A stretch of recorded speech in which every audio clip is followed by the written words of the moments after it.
Hey, Andrew. Hey, what's up, Riley? Do you want to record a podcast? No. Oh, okay. Bye. You know what I want to do? Hit the music. Hold on, no, hold on. I need you to do me a weird favor. This is something we've never done before. Okay. I need you to follow me out of the mine. Okay. Whoa. All right. Taking off my helmet, putting up my pickaxe. Yeah. What's good? Let's go. So, instead of recording a podcast, which we'll still do, but in addition to recording a podcast, what do you say you and I raise a little money for charity? I would love to. I would love to raise some money for charity. How would I do that though? Like, what would I do? Like, do I just give me money and I'll send it to the right place? So here's what I'm thinking. I think that we should be part of the Orange Groves charity stream starting tomorrow. Tomorrow at 11 a.m. from when this episode drops. Ooh, this is tomorrow. Okay. Yeah, it's going to be Saturday, November 7th at 11 a.m. at twitch.tv/theorangegroves. Okay. And now I think I have enough time to cut out a whole block of time for myself where I could stream Sonic and I could host Among Us for everybody and maybe run a Champs in the Making. And I think that what I could do is play a little Frog Fractions, help my friends play some horror games like Phantasmophobia and Night Trap, and I think I could even squeeze in some time to beat you at Battletech. I think I could kick your ass in Battletech because, again, I have my entire lance set up right now, locked in at exactly the right amount, and Huey, Dewey, Louie, and Webigail are going to make fucking DuckTales run wild on your ass. You are going down in the Battletech Battle Belt Championship. What's our current record? Current record is 1-0 televised. What's our current record untelevised? 2-0. But that same percentage, right? Same percentage, so it doesn't really matter. I think the nuance there is lost. We're getting off track. Everyone else should tune into the Orange Grove stream and find out which one of us is right. You absolutely should. Sorry, no, I'm not leaving this right now. Andrew, I'm gonna kick your ass. Let's go down tomorrow. into the mines. Step. I'm climbing down. Get out of those goddamn mines, Andrew. I'm getting my helmet. Time to get my pickaxe. Hi ho. Hi ho. Hey, Andrew. My good friend Quinn Wilson at Monkey Pie Quinn on Twitter has written in and said, did we already do the verified Wormcast? I don't think so. Well, then. I feel like I would remember that. The verified Wormcast. Riley, what does that mean? So I think that there are multiple ways. One, we talk about worms. We're like going through, talk about different worms. Two, what verified posters have brainworms this week? Okay. And so we could go in. It's a shame that we're recording this one so far in advance because this week we're going in and talking about, hey, what's with all these people defending jacking off on Zoom at work? Oh, God. Is that happening? Are people defending that? Some dude at the New Yorker, his name is Tubin, and he got caught tubing it. To which people were like, hey, maybe you shouldn't jack off with on a Zoom call at work. And a lot of people responded and said, well, he thought the camera was off. No, sorry. Does not compute. It doesn't. Riley, it is my inalienable human right to start cranking it at the middle of work. No, it's not my fault that I don't get how Zoom works. What I do get is off. There is a understanding that I think that we all have when talking to another human or like listening to another live conversation on which we are ostensibly on camera and microphone. And that understanding is no one's being a fucking weirdo. And so I have to say, no, it is not. Yeah. It is not written in the Constitution. Yeah, I've cranked it while recording every podcast I've ever been on. No. But I clear that with the other hosts first. You're right. You have to be an adult about it. We had this conversation. We had this conversation. We all know what's up. The verified worm poster that I was going to bring was the Google Stadia guy. Did you see this today? I did see this. Google Stadia man who got online and was like, streamers are upset that they're listening to music on their streams, and so then they can't make money from it. They'll be even more upset when game designers realize that they should be charging royalties every time you stream one of their video games. It is my right as the copyright holder to sit around, twiddle my thumbs, and get money. So here's the thing with this guy. On paper, he's technically correct. However, he needs to get with the fucking times. Though, yes, he's technically correct, but I am technically correct until I get him to eat shit and die.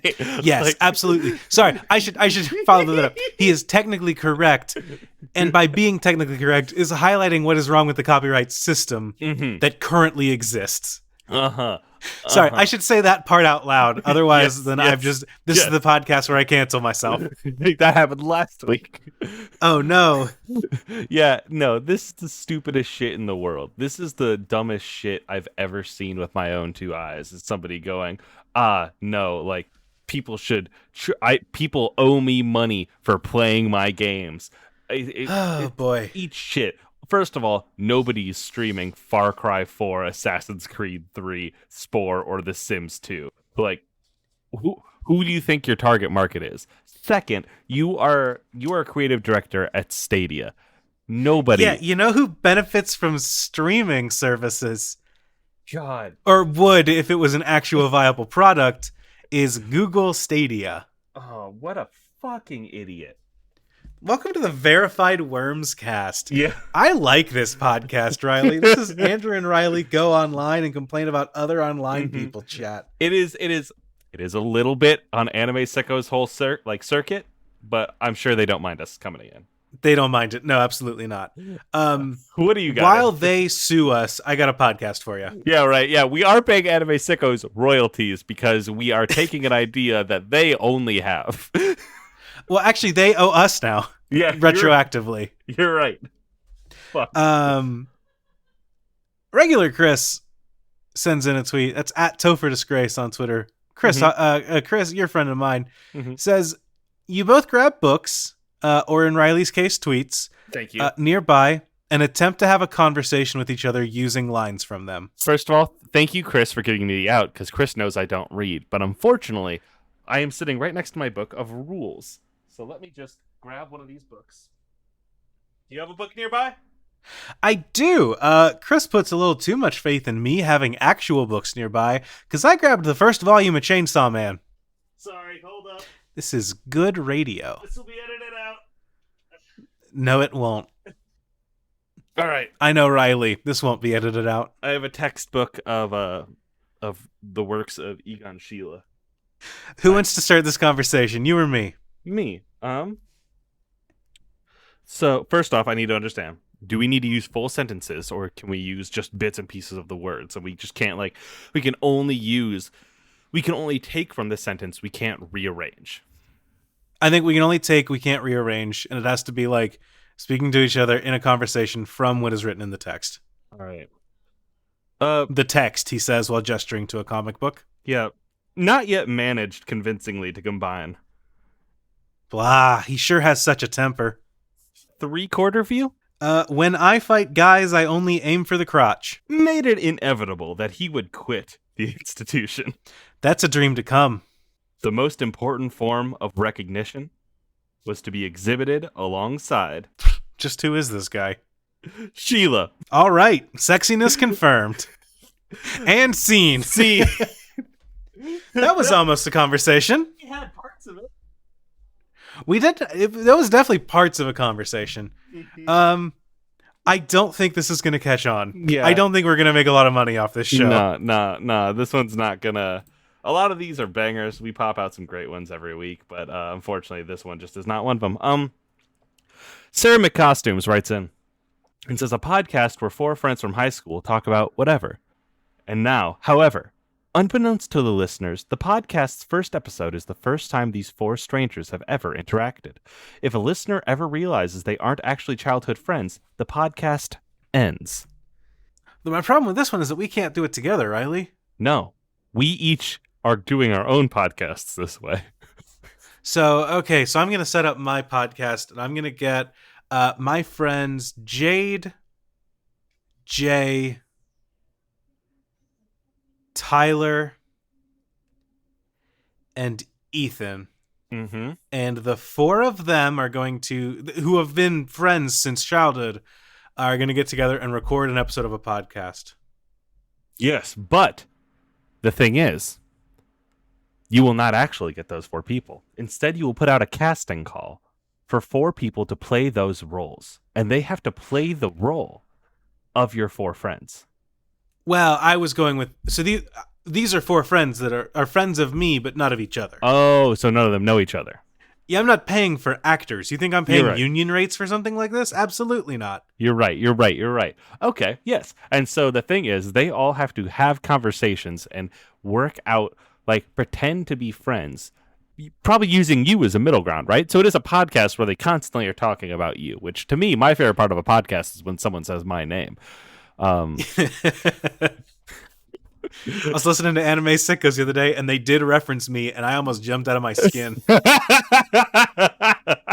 Or it wasn't. I was listening to them on a different show, and they referenced me, and I was like, I shouldn't come up in this conversation. This is weird. What is I guess we have nothing further to go in. This is just a good premise for a podcast, right? It is. What's the name? I got no bits about this one. Good work. What's the name? We need a name. Four best friends. They're totally friends, you guys. They're totally friends, you guys. Because we can't tip off the audience to the fact that they've never met before. Maybe this is just called like Time Bomb, and it's okay. Or Puzzle Box, and so they know that there's something to figure out. This reminds me. Have you ever heard of the podcast Faking a Murderer? No. Basically, this guy, you remember Making a Murderer, the documentary that became really popular a couple years ago? Yeah. The real version of American Vandal, which was actually good. Yes, it was all anyone could talk about for like weeks, and so this guy put together a podcast to talk about Making a Murderer, but he had not seen it. So every week he would bring on a guest to talk about the episode and would start with, what did you think about the first episode of this show? And the person would just start going off, and he would just riff off of them and act like he had never seen, or act like he'd seen the episodes. When did the reveal happen? After the episode was done, they would wrap up an episode, and then the episode would quote unquote end, and then there was a little bit of extra audio that was him explaining like, hey, I've never actually seen the show. Could you tell? That's so funny. Fuck, that rules. Andrew, Riley, I need to tell you, I've been doing that this whole time. I've never actually made a podcast. What? Andrew, I have another suggestion. Hit me. This comes in from our good friend Colton on Twitter. A podcast where one of you reads quotes from either Shakespeare or Lord of the Rings, and the other has to guess which one it's from. Andrew, are you ready? Riley, do you know what this is a reference to? No. This is a reference to the fact that during a stream, I referenced the "What's Taters Precious?" Yes,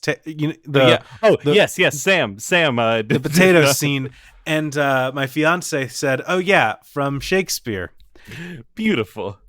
So on stream, it's so really the good. internet got to see it. It was wonderful. That's a blessing. I'm not putting that. I'm not putting that part in this episode. So Sam, please don't get mad. So, is this Shakespeare or Lord of the Rings? Hit me. Roads go ever, ever on, under cloud and under star. Yet feet that wandering have gone, turn at last to home afar. Eyes that fire and sword have seen, the horror in the halls of stone. Look on the meadows green, and trees and hills they long have known. That's Lord of the Rings. Yep. Yeah. Come over here, and I say... Okay, then it's Shakespeare. Wait, no, hold on. Pay heed to the tales of old wives. It may well be that they alone keep in memory what it was once needful for the wise to know. That's Shakespeare. Nope. Lord of the Rings. Uh-oh. God has given you one face, and you make yourself another. That's Lord of the Rings. Nope.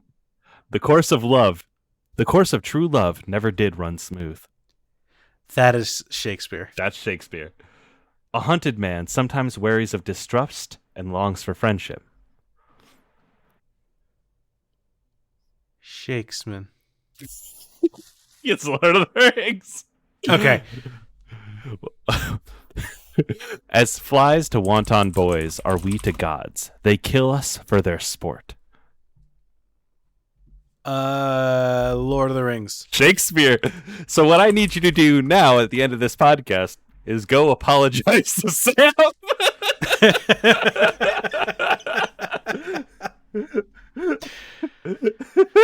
All right, I got a quote for you, Riley. Yeah? I need you to guess. Yeah. Potatoes, boil them, mash them, stick them in a stew. That's Shakespeare. Potatoes. I'm certain that's Shakespeare. I got a podcast here for you, which is from a Val Honey Mustard Pizza Lady. Okay. A podcast where you continually try to escape from your overbearing father. A podcast where we continuously try to escape from our overbearing fathers. Yeah. So, okay. So this is, hey son, are you recording? Are you casting, son? I think that we want to make a podcast very badly. Yes. There's nothing in the world that I want to do more than to record myself into a microphone and put it out into the world, right? Mm-hmm. Yes. You know what keeps getting in the way of that? Your dad. My dad just wants to spend quality time with me. My loving like some father kind of just dingus wants to hang out, and I don't want to hang out. I want to record. So this is us trying to escape our dads in order to podcast. Okay. So like I'm going to distract my dad with a shiny bit of woodworking tool. Mm-hmm. This week, I'm going to go back to Davenport, and I'm going to hang out with my dad. I'm going to see him with my own two eyes, and I'm going to say, Dad, I know we haven't seen each other in more than 7 months at this point, maybe close to a year, but I have to record right now, and I'm going to do that right here at the dining room table. And I'm going to sit down, go pop up my laptop, get my microphone out, and I'm going to sit there and record a podcast in his dining room and not let him hang out. Yours is a little more openly antagonistic, and I'm not sure I like that. I think that we need to go for like, this is Don't Wake Daddy, except... we need to record an episode of a podcast without our parents realizing we've done so. Okay, so I have a task cam hooked up and a little in my ear. Yes, we need to find 30 minutes to record the podcast minds. Mm-hmm. But we are in the minefield of living at home. And our dads cannot know that we've recorded this podcast. They can't. They hate podcasting. They hate them. Podcasting it's plagued them all their lives. Mm-hmm. The moment that one of them realizes, are you podcasting right now? It's done. That's the end of the episode. It ships. Yep. And we are just in trouble. Mm-hmm. Absolutely. I'm going to have to eat Brussels sprouts for a week. For a whole week? A whole week. Okay. So you said you distracted your dad with shiny tools. The problem with this is, I know my dad. I know we are very much alike. I show him gadgets. I'm like, hey, Dad, I got you $100 in a Best Buy gift card. Go wild. And he'd be like, thank you. And he'd go buy a drone. You've told me that's dangerous. Yeah. Yes. But the other option is that what is the other option? No, you know what? Fuck it. That's actually the best option. Is I just send my dad with some money to Sharper Image and just say, have a good time. This is for you. Good luck. Good luck. Come for back me, with same neat. General concept, but it's a Home Depot. So that way they won't see each other and go, hey, are Andrew and Riley recording right now? Is your kid podcasting? And they start rushing home. Oh my god! I have a pitch here from Hold on a second. I have a pitch here from Jeff Stormer, and I don't know if we've done this one yet. I'm scrolled back because one day we did this and Twitter was down. Right. An audio drama that is a backdoor pilot for an actual play, that is a backdoor pilot for a rewatch podcast, that is a backdoor pilot for a true crime show, that is a backdoor pilot for an interview show, that is a backdoor pilot for an audio drama. So, this podcast has gotten lost up its own ass. It has. It's gotten confused. Also, the one that we're discussing will too. What? So so we start off with an audio drama. We start off with sound effects. We start off with us like hanging out, telling a scary story of people lost in the Arctic or something. Yeah, okay. Easy stuff. And then on our Patreon, there's an actual play story set in the same universe. Oh, that's really cool. And then as they do that, would you look at, there's a second Patreon. We go back that one, and it's a rewatch podcast and this is live on Twitch. This one is for the actual play and audio drama. It tells you what you missed in those two things. Okay. And then wait, what's this? It's a fourth Patreon right there. Turns out one of the hosts has been embezzling money from all these Patreons, and so we have a true crime podcast. Well, I look, you had 4 podcasts buried within each other. It was bound to happen eventually. It was bound to happen. More podcast per podcast. Mm-hmm. And so then we go again. Would you look at that? That's a 5th Patreon right there. And again, you're only giving $1 to each of these Patreons, but now you're giving $5 to the whole network. Now I got $5. Yeah, you cracked it open, and would you look at that? It's an interview show with the cast of the podcast of the audio drama, talking about getting together and playing the actual play, and how they're mad that Kevin just keeps taking a lot of the money. And wouldn't you know? So is any of this real? What a good question, because there's that 6th Patreon, and there's an audio drama of where different actors are playing this group of friends who are mad at Kevin for stealing money. It's the dramatic reenactment of what went wrong. Yep. And then it just loops. Huh. I'm going to be clear. I'm going to be honest with you. I can't follow this one. My brain has holes in it. So I got a pitch for you here. Yeah. This is a podcast where we read 1-star podcast reviews. Oh, beautiful. Let me crack open the old iTunes. Now, I don't want the listeners to take this as a challenge. Yeah. But I don't think we've had any 1-star reviews. And please let us stay that way. Mm-hmm. Let us both be very clear. Don't only review us if you're... Rate 5 or keep walking. You know what I mean? Exactly. Now, that being said, sort by most critical.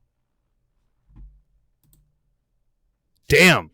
I went to Nervous Rex, and did you know that Are There Any Men Left review still gave them 2 stars? Damn, that's when someone's mad. They want to be mad. They want to hate, but they're like, it's just a good product. Unfortunately, the 1-star reviews for Reply All look like they're because they just added a black major co-host. So that's cool. Cool. So racism. Maybe, hey, this might be a bummer. Let's go most critical. Might be a bummer. Here we go. Most critical for my brother and me. Episode 528. Never do that to me again. 1 star. Okay, episode 528 is the one that they spent the entire episode talking about the movie The War with Grandpa.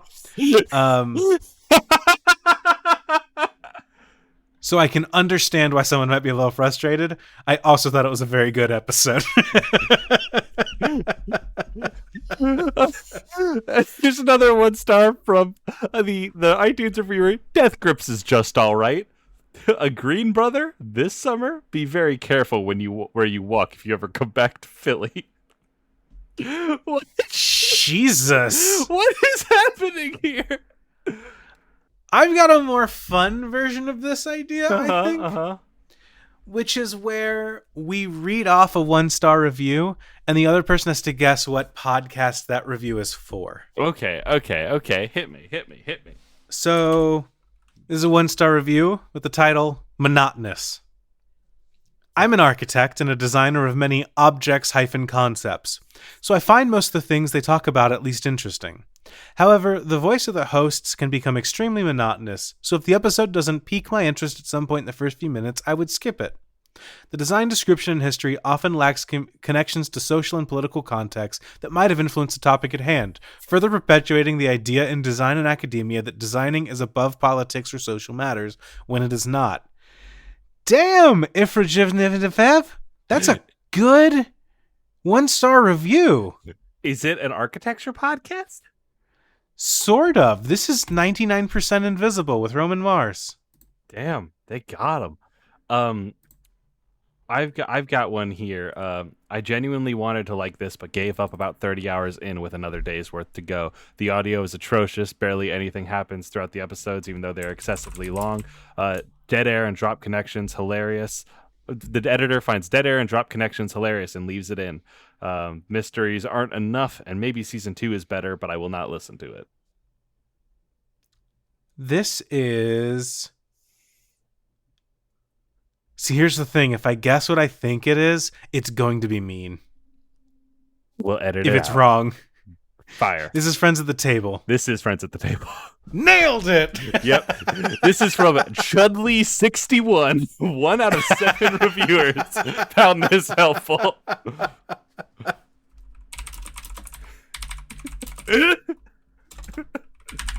Oh, what else? What other podcast do I fucking listen to? There's only 2 1-star reviews for Friends at the Table. That's sick. Good job. Here we go. I got a review for you. Yeah. The title of this review is "What Game Are They Playing?" These guys have no idea what is going on ever, despite being experts in blank. They couldn't even remember what character learned too much about. It was blank and blank BTW, and constantly trashed the blank and plot. The plot literally only gets confusing in 3D, otherwise it makes sense. They seem to have no fondness to any characters in the entire game. It's gotta memorize.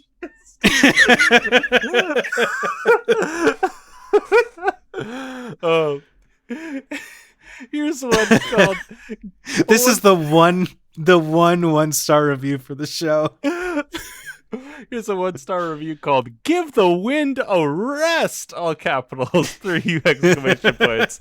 Sebastian 2.0 writes in and says, "While I appreciate that an audio performance is enhanced by sounds other than those of the lines spoken by the performers, I also recognize that good accents can add to the authenticity of a character, but too often there seems to be a tendency to go over the top with these efforts. My biggest complaints have to do with way too much eating and drinking sounds that end up making me sick to my stomach, and the over-the-top panting that occurs to portray fear."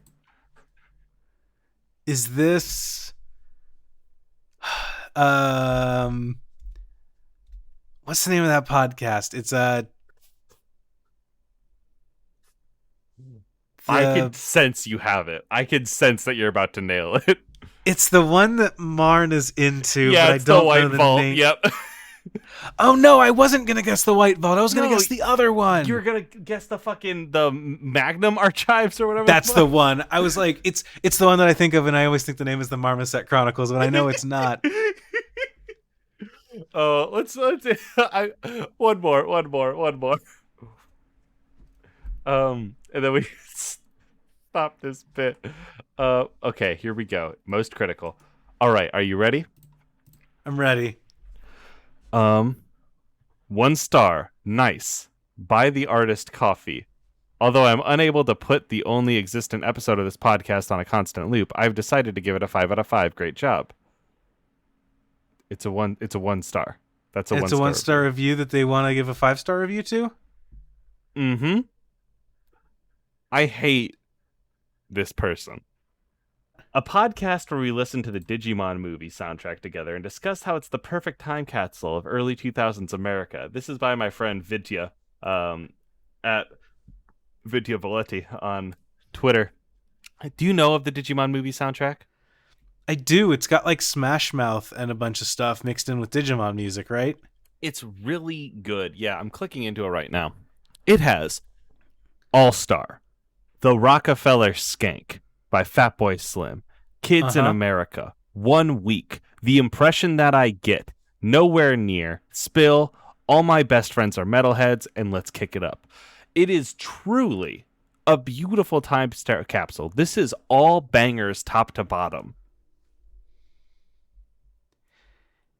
Also, you get the Digimon theme song in there. Also, you get the Digimon. Hey, Digimon. Hey, Digimon. Hey, Monster friends to the boys and girls. Exactly. Hell yeah. It's just so good. It's silly how good it is. So is this one of those podcasts where we just play the album at a low volume behind us as we just talk and be like, this rips every 30 seconds? Yep, absolutely. It's just I could do that. And then as we get 3 minutes into the Rockefeller Skank short edit, we're like, damn, this song is still 7 minutes long with the short edit, huh? Fuck. House techno. Y'all are out here, huh? I would do that. I would do that. We become Podcast Mon. I would do that. Hell yes. What's your next one? Hell yeah. My next idea, I got this one came in from Tom the Anime Sicko, who says, a live food review podcast where the only criteria is how the food sounds when eaten on mic.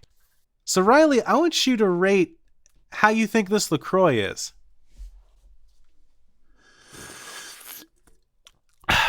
That's a 0 out of 5. I did not hear a blub, blub, blub, blub, blub. I did not hear a gulp. I did not hear any extra sound. All right, well, fuck you. The can was almost empty. I had to slurp out the last little bit. Give me a second. God. All right, yeah, go get it. Go get something. We're professionals here. We're not going to fuck around and do a little bit when we could be doing all the bit. I'm now waiting for Andrew to come back. Listener, how are you doing? You doing okay? Thank you for joining us. This one's been a roller coaster, but it's always, it's good. It's good to just be vibing. Andrew, you back? Headphones are back in. Watermelon LaCroix is garbage, but I won't have you besmirch it like that. All right, eyes closed. I'm listening. Ooh, good crisp.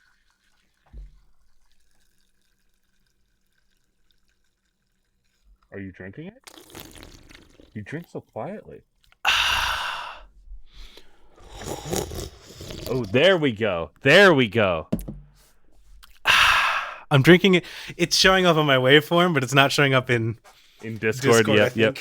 I've got to give it a 2 out of 5 still because I didn't get the full impact of that. I didn't get the full pizzazz of it. That crisp was nice. The at the end was nice, and I heard a glug at a little bit, which is like that. That to me gets you up to 2. But I did not hear the liquid, which is maybe Discord's fault. Hey, this is your buddy Riley tuning in right now to just editing to give an actual review of that. I think that was a 3 out of 5. That was pretty good. A good sound. I didn't have enough crisp bubbles or slurp, but I think it worked well. Might be Discord's fault, but that doesn't make it make you get any more points. You know what I mean? I understand. Yep. I have a noise canceling thing, so I literally cannot do this. Now that we've lost half our audience, do you have another podcast for us? I do.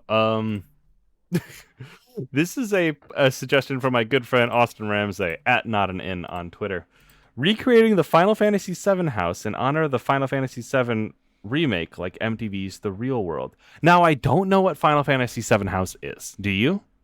I have no idea. So, therefore, we have to start with what we know. And we have to create a JRPG, The Real World, is where I am from here. Did you play Final Fantasy VII Remaster? I did not, no. A game pretty good. But B, I'm going to give you, we're going to have 5 characters here. Okay. And these are our cast of the Real World. These people will be living in the same house together. There's Cloud. You might know him from Super Smash Bros. I know of him, yeah. I know him from Kingdom Hearts. Tifa Lockhart, also from Kingdom Hearts. Internet memes. Yep. Aerith Gainsborough. That's the dead one. Yep. How do you spell Boro? Barrett. He's very cool. People were sharing GIFs of him when the game came out. You remember that? I know Barrett. Yeah. Mm-hmm. The original Saz.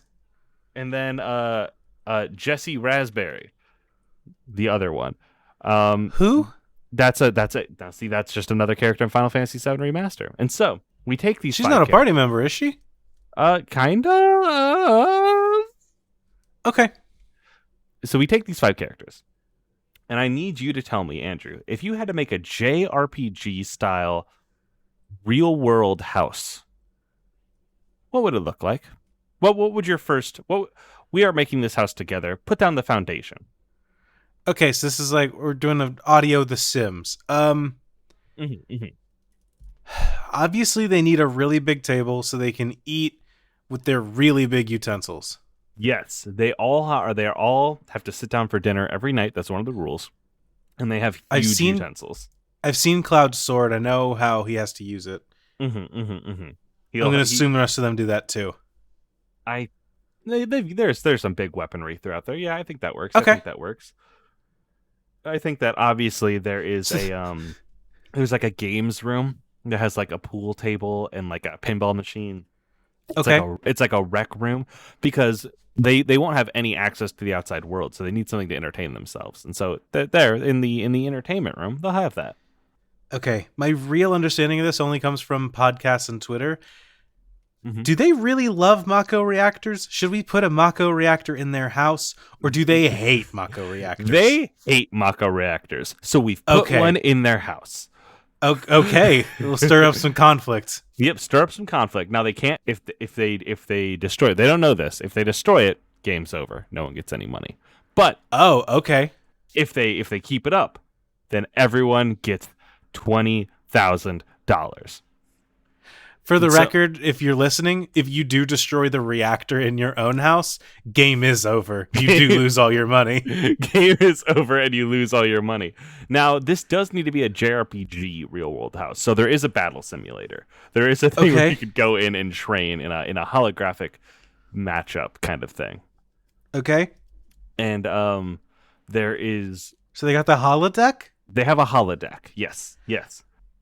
So that way they can train with their cool big weapons. All right, I gotta say, I thought that I was out of touch by not knowing what Final Fantasy VII was. Riley, what's the real world? The real world is an old MTV reality show where like 10-something people would live in a house together and have to compete on like, I think they competed in challenges and shit. Hold on, I'm pulling this up really quick. Just so I can make it correctly. 2014 to 2017. Oh, wait, no, hold on. This was a 1992 until now reality show. This is still happening? It's still happening. The general format and structure is each season consists of 7 to 8 people. In the initial seasons, it was more. And they're selected from thousands of applicants from across the country. You have to live in this house, you have to live in this house with people. Should a cast member decide to move out or be asked to do so by all of their roommates, the roommate will get a replacement, depending on how much film time is left. Cast members are paid a small stipend to be part of the show. So, it's just people have to live in a room together. I was about to say this is just the real world, but that's the name of the show. That's the name of the show, so you know what the real world is. Hi-ho. Andrew, did you forget what the real world is and then remember what it was? No, I've never... No, I mean the literal real world. Oh. I can choose to move out of my apartment at any time, or everyone can say, we need you to leave. There we go, then. Yep, that's hi-ho. It's just like a shitty terrace house. Like, this is just like, what if terrace house was built